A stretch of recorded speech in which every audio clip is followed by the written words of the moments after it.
Bismillahirrahmanirrahim. Liridaillahi ta'ala wa taufiqi wa hidayati wa nurihi wa la hadratin nabil mustafa Rasulullah Muhammadin sallallahu alaihi wasallam wa ala alihi wa sahbihi wa azwajihi wa dhurriyyatil bararatil kiram. Syairu lahumul Fatihah. A'udzu billahi minasyaitonir rajim. Bismillahirrahmanirrahim. Alhamdulillahi rabbil alamin. Arrahmanir rahim. Maliki yaumiddin. Iyyaka na'budu wa iyyaka nasta'in. Ihdinas siratal mustaqim. صراط الذين أنعمت عليهم غير المغضوب عليهم ولا الضالين رب اغفر لنا آمين. الفاتحة إلى حضرة جميع الصحابة الأبد المستأنسين أبو بكر وعمر وعثمان وعلي رضي الله عنهم ثم إلى حضرة جميع الأولياء والأصفياء والشهداء الفقهاء للتفسير وحفظ القرآن من الصحابة والتابعين والتابعين لم ينسان النائمين ثم إلى حضرة الكرام خصوصا شيخ عبد القادر الجيلاني ولا حضرة الكرام خصوصا أبي حامد محمد بن محمد الغزالي ونخص خصوصا إلى روح جميع أولياء في نusantara ونخص خصوصا إلى روح المرحوم المؤلف Habib Zain bin Ibrahim bin Zain bin Smith qaddasahu sirrahul Fatihah. A'udzu billahi minasyaitonir rajim. Bismillahirrahmanirrahim. Alhamdulillahi rabbil alamin arrahmanir rahim maliki yaumiddin. إياك نعبد وإياك نستعين اهدنا الصراط المستقيم صراط الذين أنعمت عليهم غير المغضوب عليهم ولا الضالين رب اغفر لنا آمين. Silakan buka halaman 218 ya. Yang PDF. Yang PDF 218 silakan dibaca. Kemarin baru dua rukun yang pertama niat, yang kedua adalah takbiratul ihram. Maka silakan dibaca untuk selanjutnya. Sudah ketemu? 218 ya.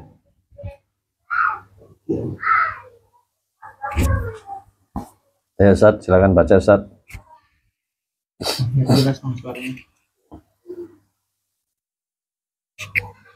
Bimbingannya kayak ya 213.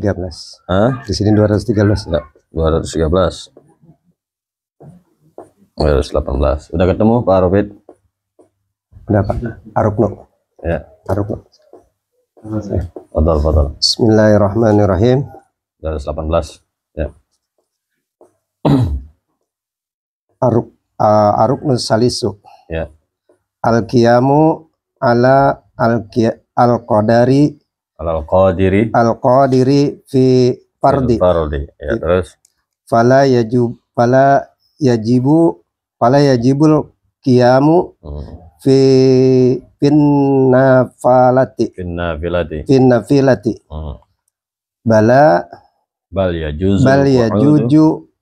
bal yajujul qu'udu walahu nisful ajri wa kadzalika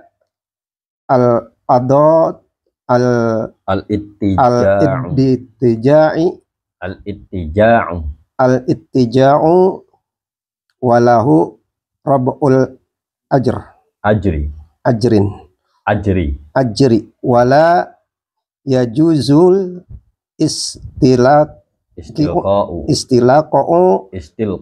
istilqa'u fiyan nafilati lil qadiri alal qiyami awil qa'udi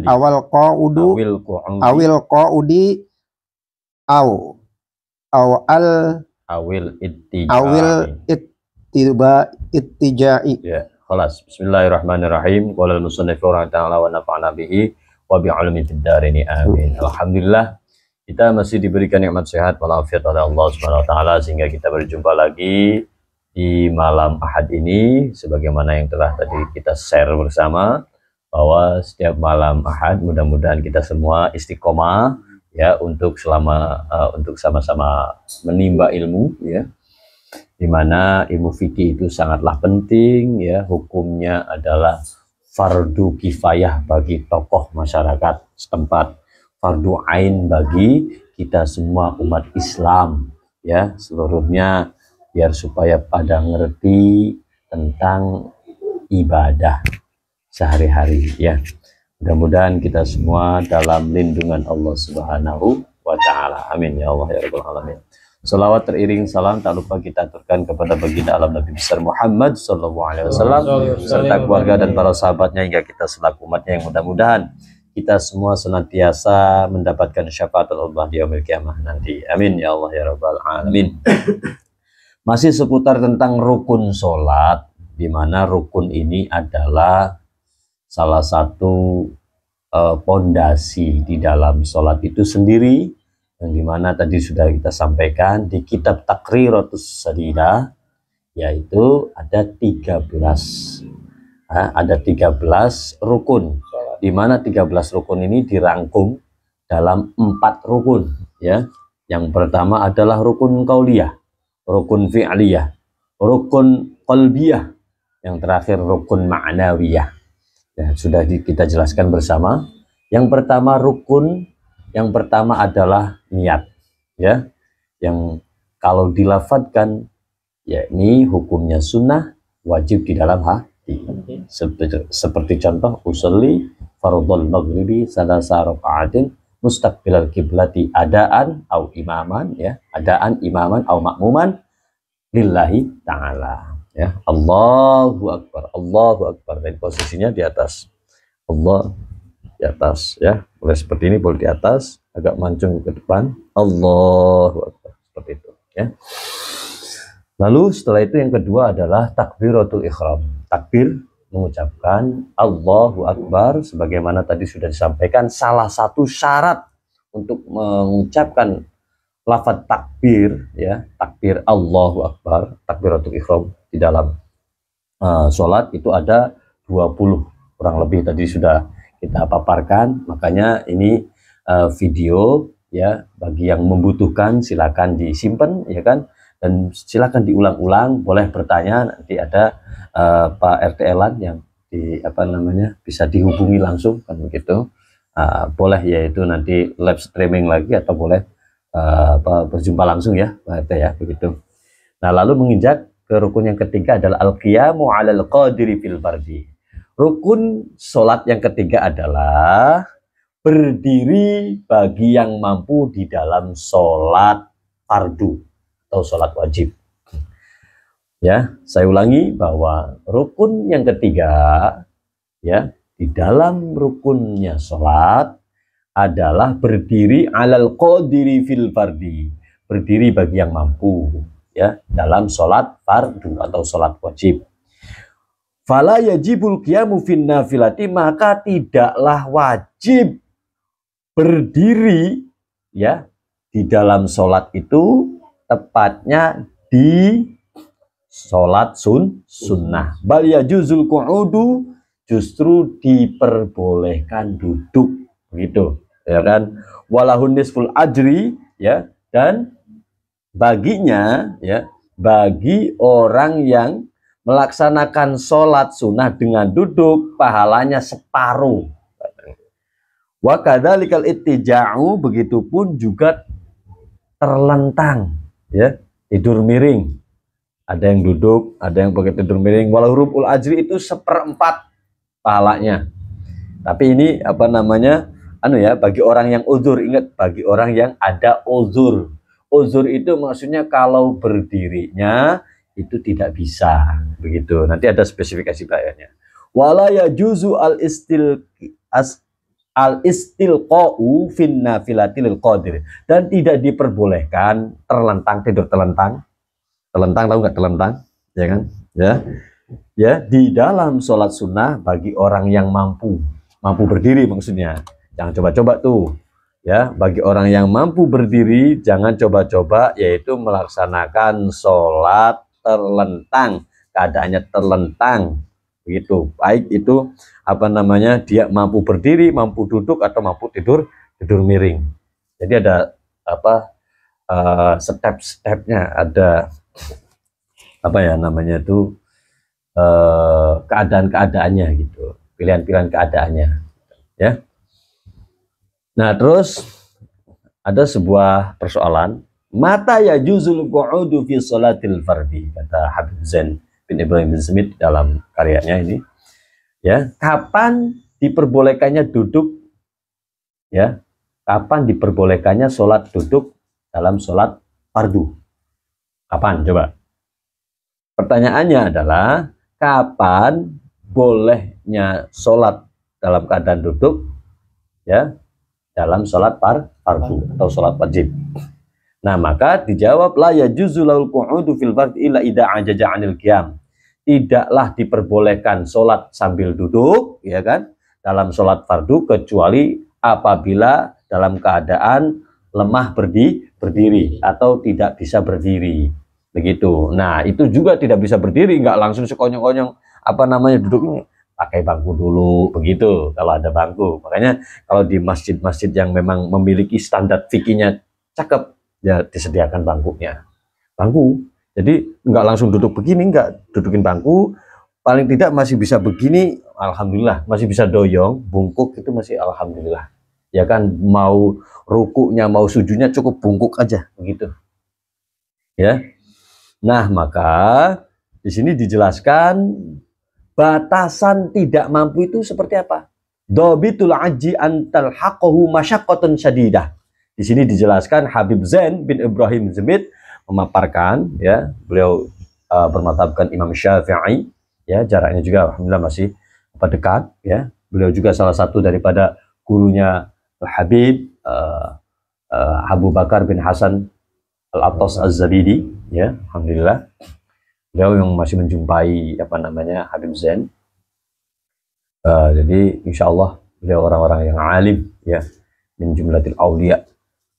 Dan mudah-mudahan kita tabarukan dengan kitabnya sampai saat ini, ya, kita bisa nurunin ilmunya. Amin. Amin. Ya. Jadi dhabitul aji, yang dimaksud batasan daripada tidak mampu itu seperti apa dalam sholat? Maksudnya tidak mampu berdiri. Nah, beliau menjelaskan antal haqqahu masyaqqatun sadidah, yakni dia mengalami satu keadaan kondisi yang sangat berat, begitu. Bihaitsu yakhafu minal mahdhur tayammumi, sekiranya yakni dia khawatir ketika menggunakan salah satu air, ya kan, ya, menggunakan air malah tambah sakit contohnya. Terus juga kalau misalkan berdiri malah tidak kuat lama, begitu. Itu bagian daripada definisi atau batasan-batasan al-aji, lemah dalam sholat berdiri, ya, kalau di dalam sholat. Kaziyadati marodin, seperti contoh bertambahnya sakit. Ketika pas mau berdiri, malah tambah sakit gitu kan, nggak kuat gitu kan, ada kan seperti itu. Nah, kadang-kadang yang jadi imam juga mestinya harus bijak, ya. Ketika kita melihat nih ada anak-anak di situ makmumnya, ada juga orang yang sudah tua renta, itu jangan terlalu lama. Suratnya jangan terlalu panjang. Jangan punya niatan agar supaya kelihatan saya ini hafal Quran. Jangan itu, waduh, naudzubillah, berarti secara ilmu akhlak tasawufnya tidak ada atau belum kenal tasawuf, ya kan, seperti itu. Jadi dimohon para dai, ya, ini para dai, para alim ulama dimohon untuk bijak, ya. Jadi bijaklah pokoknya, bisa tahu sebagaimana Al-Fakir menyampaikan juga, ya, harus bijak, begitu. Si pendengar juga harus bijak. Artinya apapun yang didengar, apapun yang dilihat, apapun yang itu jangan langsung kita terburu-buru untuk menilai serta mengukur seseorang. Demikian. Lanjut kembali kepada dhabitul ajzi. Dhabitul ajzi, batasan lemah dalam berdiri dalam sholat. Salah satunya termasuk tadi menjumpai serta mendapati keadaan yang sangat berat sekali, termasuk yaitu dikhawatirkan tambahnya sakit, ya. Terus juga aubut isyifa, terus juga dikhawatirkan kalau banyak bergerak ini malah lambat untuk sembuhnya, penyembuhannya, pemulihannya. Itu bagian daripada batasan sakit atau batasan lemah, orang yang lemah. Al-hudu syainin fahishin fi udwin dohirin au faqdi manfaati udwin, atau bisa sampai yaitu hilangnya manfaat daripada anggota tubuh, begitu kan. Coba itu. Makanya ada istilah kalau orang yang punya saraf kejepit itu kan luar biasa sakitnya tuh. Dia nggak bisa duduk lama dia. Iya kan, sakit pinggang apa. Nah ini nih bagian daripada apa namanya uzur namanya, uzur syar'i. Satu alasan yang diperbolehkan di dalam syariat untuk yaitu dia tidak berdiri gitu loh. Maka diperbolehkan duduk. Kalau kata penceramah nih bahwa sholat itu tidak boleh ditinggalkan, maka tidak ada alasan untuk meninggalkan sholat. Dia tidak bisa berdiri, pasti duduk. Tidak bisa duduk, pasti dia yaitu tidur berbaring kan gitu. Nah, ada lagi tidur terlentang, ya kan, sampai orang yang nggak bisa apa-apa juga, nggak bisa gerak, yaitu pakai al-ima, yaitu al-ima'u fil ajfan, yaitu dengan isyarat mata saja begitu, gitu. Sampai sebegitunya. Gitu. Oke. Au kanat masyaqqatan la tuhtamalu adatan wa 'inda ramli. Ya juzu law ayajlisa ila lahaitu masyaqqatan tudhibul khusyuk khilafan Ibnu Hajar, ya. Begitupun yakni adalah batasan orang yang lemah dalam berdiri dalam sholat itu adalah sulitnya dia untuk apa namanya berdiri keadaan dan melakukan suatu kebiasaan pada umumnya dia tidak bisa begitu. Dia tidak bisa, seperti halnya kalau orang-orang bisa kuat lama 5 menit, dia berdiri tidak kurang dari 5 menit nggak bisa. Ya kan, pasti ada salah satu keadaan dan kondisinya, bagian tubuhnya itu ada yang sakit. Begitu. Nah itu juga nggak boleh ya. Malah bahkan Imam Romli mengatakan bahwa ya juzu lahu ayajlis saidalah haqqatu masyaqqatu dibul khusyuk. Bahkan Imam Romli berpendapat boleh atau diperbolehkan ya orang yang lagi keadaan apa namanya punya udzur tadi duduk apabila memang keadaannya betul-betul kondisinya sangat berat sekali kan gitu, walaupun itu kenyataannya bisa menghilangkan khusyuk begitu ya kan. Oke, sekarang cara ya kan ini nah kita belajar agak sedikit apa namanya komprehensif ya, pelan-pelan cara sholat seseorang yang apabila dia tidak mampu berdiri. Yang pertama, perhatikan yusolli qaiman munhaniyan. Pertama dia sholat berdiri agak sedikit condong ke depan, artinya agak sedikit membungkuk. Kalau memang istilahnya dia tidak bisa berdiri tegak gitu. Kan ada supaya membungkuk begini sehingga akhirnya disediakanlah tempat duduk. Allahu Akbar cukup.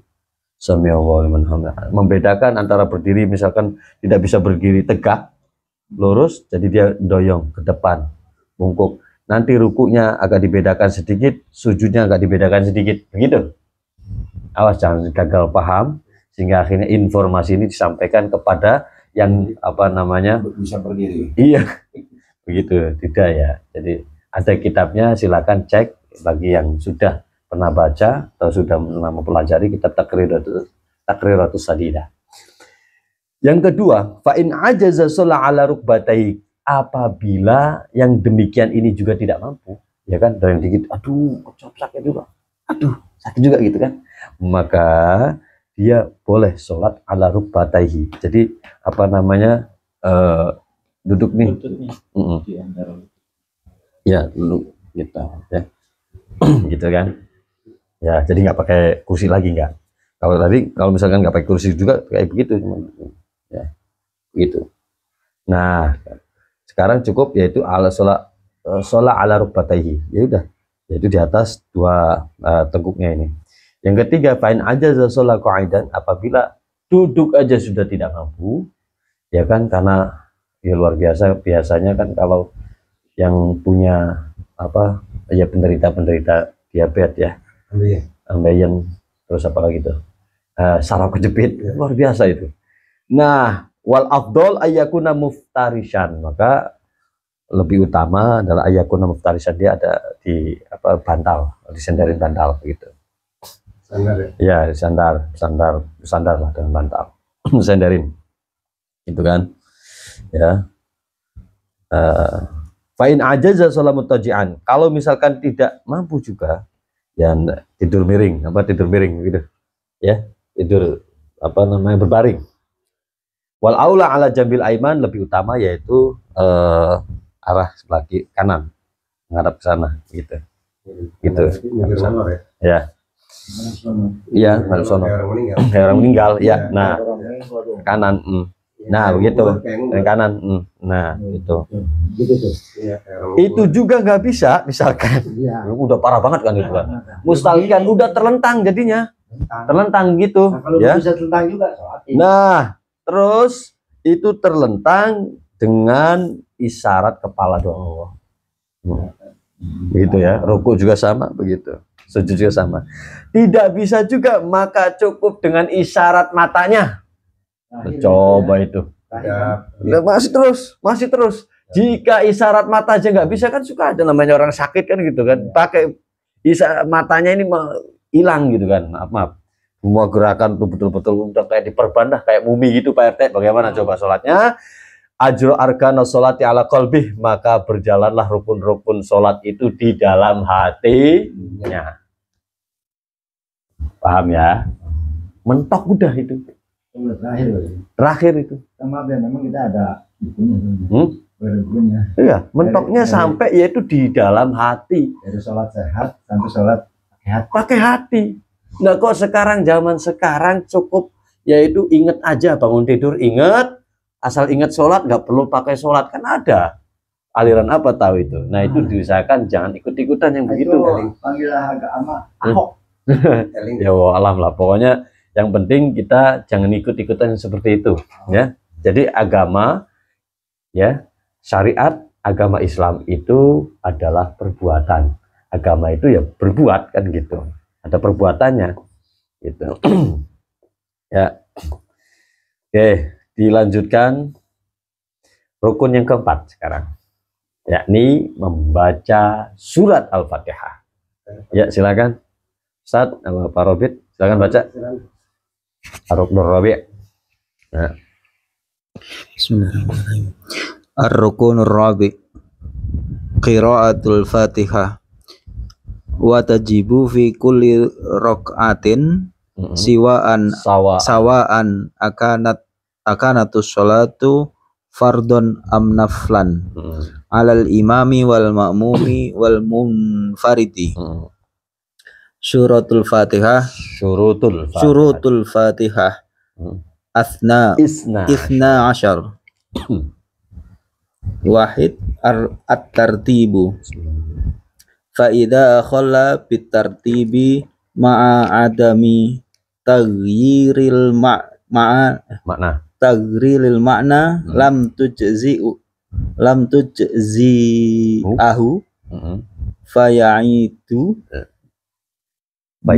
fayu'idu murattaban litasihha qira'atuhu wa idza akhalla bitartibi ma'a taghyiri al makna batalat sholatuhu. Khalas, bismillahirrahmanirrahim. Adapun rukun sholat yang keempat adalah membaca Fatihah atau membaca surat Al-Fatihah. Wa tajibu fi kulli raka'atin, wajib dalam setiap rakaatnya, sawaan akanatis sholatu, baik begitu juga sholat fardhon, amlaflan ataupun sholat sunnah, alal imami wal ma'mumi wal munfaridi, wajib bagi imam, makmum dan sholat sendirian baca surat Al-Fatihah.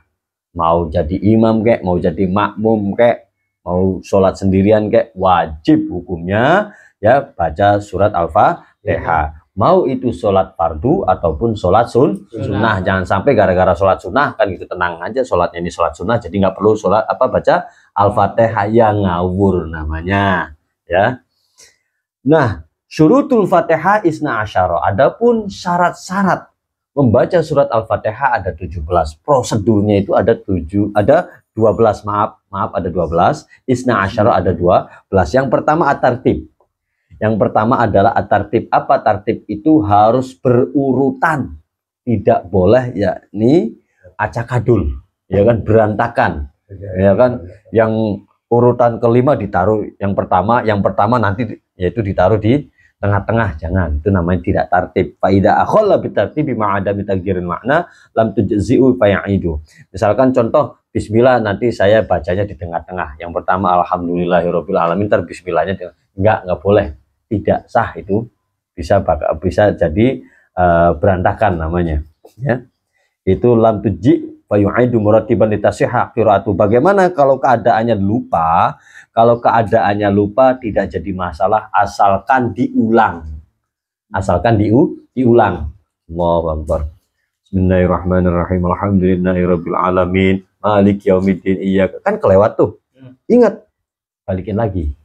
Bismillahirrahmanirrahim. Gitu. Wa idza akhalla bitartib ma taghyiril makna batalat salatu. Asalkan ya, yaitu tidak sampai merubah makna. Kalau yaitu merubah makna, ya bisa batal jadi salatnya begitu. Ya, Iqra asani. Betul. Asani al-muwalatu fayalduru idza fasala baina ayatiha ziyadatan ala saktihi Saktatis ala saktatit tanafusi. Ya. Terus Salis mura'atun hurufiha falau asqata harofan Ya. wahidan batalat sholatuhu wa kadzalika lau abdala harfan biharfin. Iya. Ya, kelas. Ya, prosedur pembacaan surat Al-Fatihah yang kedua agar supaya sah sholatnya, ya, maka sangat berpengaruh. Sebagaimana sabda Rasulullah SAW, la sholata illa bifatihatil kitab. Tidak sah sholatnya kecuali membaca surat Al-Fatihah. Nah, dalam surat Al-Fatihah sendiri itu betul-betul harus diperhatikan. Ya, termasuk tadi harus urut bacaannya dari bismillah, ya, karena bismillah itu juga bagian daripada surat Al-Fatihah yang pertama kan gitu.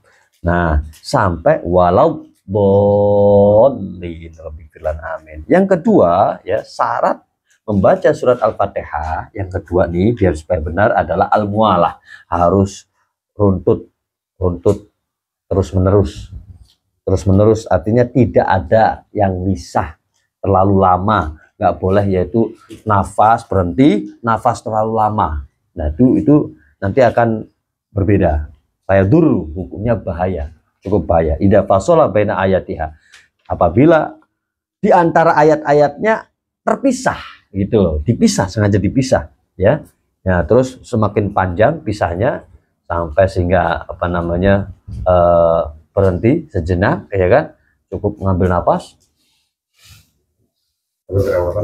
iya kan, lupa nih kan gitu, sampai ada anggapan makmum seperti itu.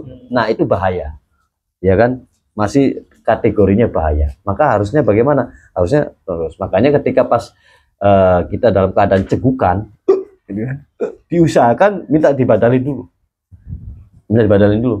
kalau cegukan nih kan itu kan bahaya tuh. Iya, nah itu kalau bisa jangan, itu bahaya seperti itu karena khawatir bisa merubah makna begitu.